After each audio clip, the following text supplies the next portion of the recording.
नमस्कार। तर आज आपण बनवणार आहोत ग्राफिक डिझायनरसाठी एक ॲडव्हर्टाइजमेंटचा पोस्टर। तर सगळ्यात पहिला मी एलिमेंट्समध्ये गर्ल पॉइंटिंग म्हणून सर्च केलंय। तुम्हाला बरेच वेगवेगळे अट्रॅक्टिव्ह दिसतील, कोणताही चूज करू शकता। मी सगळ्यात पहिला याला फ्लिप करते लेफ्ट साइड राइट आणि त्यानंतर इफेक्ट्स मधून याचा जो बॅकग्राऊंड आहे तर तो मी रिमूव्ह करते।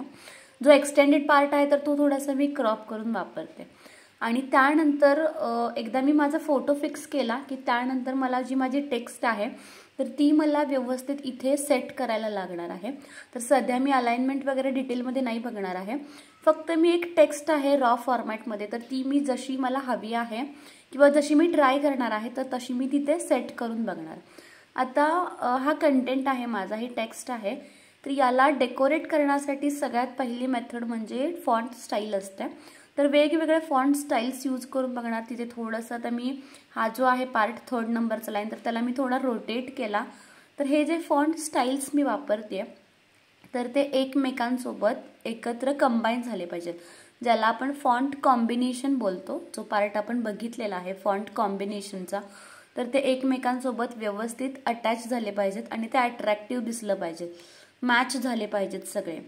त्यानंतर ग्रुपचा ऑप्शन आहे, आपल्याला सिलेक्ट मल्टिपल करून आपण ग्रुप करून पूर्ण जो ग्रुप आहे तर तो आपण शिफ्ट करू शकतो जिथे हवा आहे तिथे।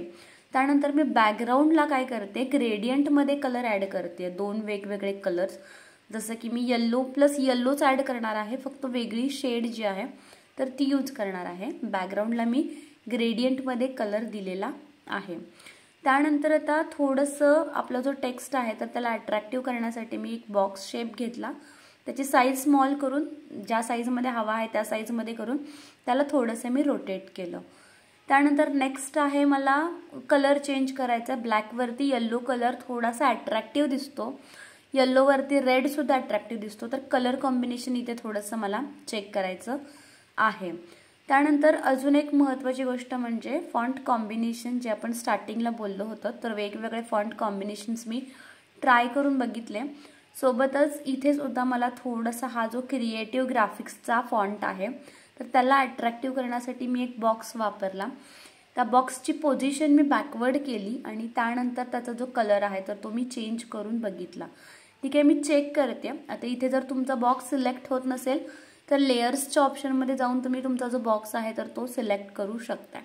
तर जी डिझाईन तुम्ही जिथे सेट केली आहे तर तीच तुमची फायनल पोझिशन असणार आहे असं नाही। तुमच्या डिझाईन्समध्ये तुम्हाला वेगवेगळे प्लेसेस जे आहेत तर ते चेंज करून बघायचे आहेत किंवा वेगवेगळे एलिमेंट्स। फॉर एक्झाम्पल मी हा एलिमेंट बघतीये पण हा एलिमेंट माझ्या डिझाईनसोबत कुठेच मॅच होत नाही आहे, त्यामुळे मी नेक्स्ट एलिमेंट घेतला आहे थोडासा त्याला कलरफुल किंवा कलर पॉप लुक येण्यासाठी आणि मी त्याला फ्लिप करून वापरते सो दॅट तो माझ्या डिझाईनसोबत इझिली मॅच होतोय। इथे सुद्धा आय थिंक मला तो फ्लिप करावा लागतोय आणि त्याला मला ॲडजस्ट करायचं आहे, कारण तो जो क्रॉप झालेला पार्ट आहे तर तो मला विजिबल करायचा नाही आहे, त्यामुळे मी झूम इन करणार आणि तो जो पार्ट आहे कॉर्नरला तर तो मी प्रॉपरली सेट करणार। त्यानंतर नेक्स्ट मी काही ग्राफिक्स बघतीये, ट्राय करते सो दॅट या फोटोमध्ये मी ते यूज करू शकते, पण मला तशा टाईपचे ग्राफिक्स नाही मिळाले। येल्लो ग्रेडियंट काही मेजर फरक नाही करत, पण तरीही मला येल्लो एक ग्रेडियंट आहे तर तो तिथे ॲड करायचा आहे, तर तो मी ट्राय केला आणि त्याची पोझिशन जी आहे तर ती मी बॅक साईडला प्लेस केली। त्यानंतर मी अजून काहीतरी चेक करते, मी अजून काही करू शकते का, तर त्यासाठी मी ब्लॅक ग्रेडियंट घेतला, पण हा माझा प्लॅन पूर्ण फ्लॉप झाला कारण हा ग्रेडियंट इथे मॅच होत नाही आहे। तर मी आता नेक्स्ट पार्टवरती मूव्ह करते।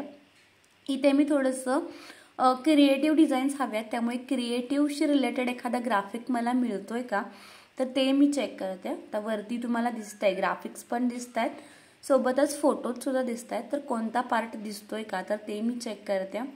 तर माझ्याकडे अपलोड्समध्ये काही डिझाईन्स आहेत, तर मी माझ्या फोनवरून एखादा फोटो असेल तर तो याच्यामध्ये अपलोड करू शकते। तर मी काही डिझाईन्स बनवलेले आहेत तर त्या मी याच्यामध्ये अपलोड करणार आहे। टोटल 3 डिझाईन्स आहेत तर त्या मी सिलेक्ट करते। सिलेक्ट केलेल्या डिझाईन्स माझ्या अपलोड्समध्ये पेस्ट होतील। तर 3 माझे जे डिझाईन्स आहेत ओरिजिनली जे मी डिझाईन केलेले आहेत तर ते मी सिलेक्ट केलेले आहेत। आता हे डिझाईन सेट करण्यासाठी मी फ्रेमचा यूज करते सो दॅट त्याची जी ग्रिड आहे तर ती बनवणं माझ्यासाठी खूप जास्त इझी जाईल। तर पहिला फोटो जो आहे तर तो मी फ्रेममध्ये फिट केला आणि त्याला जो बॉर्डर आहे स्टाईलचा तर तो मी ॲड केला. तर दुसरा फोटो मी इथे ॲडजस्ट करते त्याचं साईज जे काय असेल ते, आणि डुप्लिकेटची ट्रिक वापरून मी तिसरा जो फोटो आहे तर तो ॲड केला. आता यांची जी पोझिशन आहे 3 फोटोजची तर ती मी बॅकवर्ड करते, म्हणजे आपला जो मेन कंटेंट आहे गर्लचा तर तो फॉरवर्डला येईल आणि आपले ग्रिड्स जे आहेत तर ते बॅक साईडला जातील. आता मला खाली बॉटमला एक पार्ट हवा आहे माझी कॉन्टॅक्ट इन्फॉर्मेशन ॲड करण्यासाठी. त्यासाठी मी स्पेशली एक स्क्वेअरचा बॉक्स घेतला आणि त्याची पोझिशन जी आहे तर ती मी बॅकवर्ड केली. त्यानंतर मी मोबाईल नंबर आणि कॉलचा आयकॉन याच्यावरती मी यूज करणार आहे. तुम्ही कोणतेही कॉन्टॅक्ट डिटेल्स, लोकेशन असेल किंवा इंस्टाग्राम फेसबुकचं युजर नेम असेल त्या अकॉर्डिंगली सर्च करू शकते. मी ग्राफिक्समध्ये कॉल म्हणून सर्च केलं तर काही वेगळ्या टाईपचे एलिमेंट्स मी वापरायचा प्रयत्न केला पण ते तिथं सूट नाही होत आहेत, तर त्यामुळे मी फक्त ते चेक केले आणि त्यानंतर मी ते पुन्हा डिलीट केले. तर हा एलिमेंट जो आहे कॉलचा आणि नंबरचा तर तो मी बरोबर सेंटरला काय केलेला आहे, अटॅच केलेला आहे. कशाच्या? त्या लाईनच्या. त्यानंतर नेक्स्ट मला लेयर्सच्या ऑप्शनमध्ये मी येते आणि हे जे 3 पार्ट्स आहेत, 3 फोटोज जे आहेत तर ते मी एकत्र सिलेक्ट करते आणि त्याला मी ग्रुप करते सो दॅट मी त्याला एकत्र मूव्ह करू शकते ग्रुप केला असल्यामुळे. तर तो पार्ट तुम्हाला लेयर्समध्ये मिळेल. एखादा बॅक साईडचा इमेज तुम्हाला चूज करायचा असेल तर लेयर्सचं ऑप्शन तुम्हाला कोणत्याही एलिमेंटवरती क्लिक केल्यानंतर बॉटमला मिळून जाईल.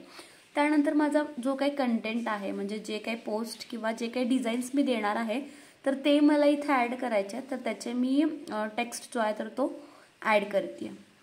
आता इथे आपण जो फॉन्टचा स्टाईल घेणार आहे तर तो स्टाईलसुद्धा आपल्या सगळ्या डिझाईनसोबत मॅच झाला पाहिजे. इथे मी सोशल मीडिया पोस्ट आणि ब्रॉचरच्या मध्ये थोडासा डिस्टन्स ॲड केलेला आहे. तर तो मी का केला आहे तर ते मी सांगते तुम्हाला. पहिला मी हा जो पार्ट आहे तर तो व्यवस्थित ॲडजस्ट करून घेते. आता मला सोशल मीडिया पोस्टमध्ये थोडंसं डिस्क्रिप्शन लिहायचं आहे. सोशल मीडिया पोस्टमध्ये इंस्टाग्राम पोस्ट असेल किंवा स्टोरीज असेल, त्यानंतर FBचा कवर फोटो असेल, तर हे छोटे छोटे डिटेल्स आहेत तर ते मला तिथे ॲड करायचे आहेत. ते मी टोटल 2 लाईन्समध्ये ॲड करते. त्याची साईज थोडीशी मी स्मॉल करते आणि 2 लाईन्समध्ये ॲड करून मी त्याला बरोबर मिडलला जे आहे तर ते सेट करते. त्याला एक सब पॉईंट आपण म्हणू शकतो. त्या अकॉर्डिंगली मी त्याला ॲड केलेलं आहे. हा फॉन्ट स्टाईल चूज करणं खूप जास्त महत्त्वाचं असतं आणि एकत्र अलाइन करणं सुद्धा खूप जास्त महत्त्वाचं आहे. मी सध्या याच्यासाठी सेंटर अलाइनमेंट जी आहे तर ती यूज केली आहे. तर मी थोडंसं चेंज करून बघते आहे कोणते फोटोज तिथे सूट होतील. तर जी डिझाईन आपण पहिला वापरतोय तर ती लास्टपर्यंत वापरावी असं काही नाही आहे. तर आपण वेगवेगळे डिझाईन्स ट्राय करू शकतोय. कोणती डिझाईन बेटर दिसते त्या अकॉर्डिंगली आपण ती चूज करू शकतो. तर मी अंडू केली ती डिझाईन आणि पुन्हा एकदा सेट करून बघितली तर I think yes he design आपण आपल्या फोटोमध्ये यूज करू शकतो. अजून एक पार्ट मला इथे ॲड करायचं आहे म्हणजे फॉलोअर्स ऑन इंस्टाग्राम आणि फेसबुकचा सिम्बॉल मला तिथे ॲड करायचा आहे. तर तो मी वरती कॉर्नरला ॲड करेन. ठीक आहे. पहिला मला माझ्या डिझाईनचं ॲनालिसिस करायचं आहे की कुठे माझ्याकडे अवेलेबल आहे अशी स्पेस. त्या अकॉर्डिंगली ती जी स्पेस असेल तर ती आपण चूज करायची आहे. आयकॉन्स मी घेतल्यात. फेसबुक आणि इंस्टाग्रामचा आयकॉन सध्या कॅनवामध्ये नाही आहे, तर त्याच्याशी रिलेटेड काही आयकॉन्स असतील तर ते मी घेतलेत आणि ते त्यांना मी स्मॉल साईजमध्ये ॲड केलेलं आहे. यूट्यूबचं सुद्धा मी घेते. आता तिन्ही एलिमेंट्स मी सर्कलमध्ये घेतलेले आहेत. यूट्यूबचा सुद्धा मी एलिमेंट जो आहे तो सर्कलमध्ये घेते. झूम करते थोडंसं आणि त्यानंतर स्मॉल साईजमध्ये करून त्याला मी ग्रुप करणार आहे. ग्रुप करण्यासाठी सिलेक्ट मल्टिपलचा ऑप्शन यूज करायचा आहे. इथे तुम्हाला डिस्टन्स दिसेल 2 एलिमेंट्सच्या मधलं काय डिस्टन्स आहे, 4 दिसतं तर ते डिस्टन्स आहे. तर इथे सुद्धा अलाइनमेंट तुम्हाला बॅलन्स करायची आहे. अँड येस, मॅक्झिमम 10 to 15 मिनिट्समध्ये आपला जो फोटो आहे, आपला जो पोस्टर आहे तर तो रेडी झालेला आहे. हा मी इंस्टाग्राम पोस्ट स्टाईलमध्ये डिझाईन केलेला आहे. तर व्हिडिओ आवडली असेल तर चॅनलला लाईक, शेअर आणि सबस्क्राईब करा. थँक्यू.